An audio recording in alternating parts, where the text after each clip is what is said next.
Organizers of the Paris 2024 Olympics have an ambitious plan to become the first carbon-neutral games, virtually rethinking every aspect of how the global event is held. Organizers are making some major changes to things like athlete meals and even restructuring the power grid. NBC's Chase Kane takes us behind the scenes in Paris to show how game organizers hope to be eco-conscious. Let's just acknowledge that hosting a big international event like the Olympics isn't exactly a climate-friendly thing to do. The last 3 summer games have had average emissions of 3.5 million tons of carbon dioxide. But since Paris is the home of the Paris Climate Agreement, what better place to make a change? We believe the success of Paris is also how we will reduce the carbon footprint and to resist against the climate change. Tony Estanguet is the president of Paris 2024 and 3-time gold medalist who we met at a potato farm.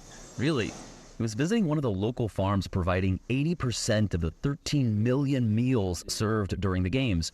Local food, less meat equals lower emissions. But that's just one slice of the green pie Paris has been cooking up to cut its emissions in half. All along the way, people were saying, this is too ambitious, you're never going to make it. Actually, that was one of the most difficult things. People always telling you, this is not possible, you're never going to make it. But Georgina Grinon says they've already made it. She oversees Paris 2024's decarbonization efforts and is especially proud they were able to help build and source enough new wind and solar to power these Summer Olympics with 100% clean green energy.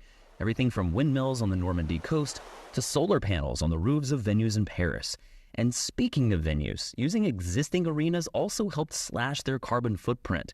Paris added temporary bleachers at a few iconic landmarks and only built 2 new venues for aquatics and basketball, and both of them have seats made entirely from recycled plastic water bottles. But honestly, Olympic Games are a huge opportunity to accelerate the transformation of public spaces. On a walking tour of Paris, the city's deputy mayor showed us how the city is also embracing climate solutions to endure long after the Olympics, including 800 miles of new bike lanes and planting 300,000 new trees. If we wait too long, it will be more expensive and more difficult. So that's why we have decided to accelerate our investments. It's cheaper to do it now. And honestly, people are ready. The hope is that Paris 2024 can spark a new kind of competition where countries compete with climate solutions for the gold medal in green. If this games can send a message that it's worth making an effort to reduce its own emissions, that it's possible, that yes, you can do it. You know, if this games manage to send that message across, I think we have all won, a really good medal out of this.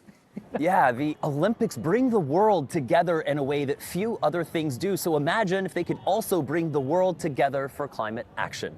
And we'll find out just how successful they were this fall because Paris 2024 will release a report card checking their goals against their actual emissions.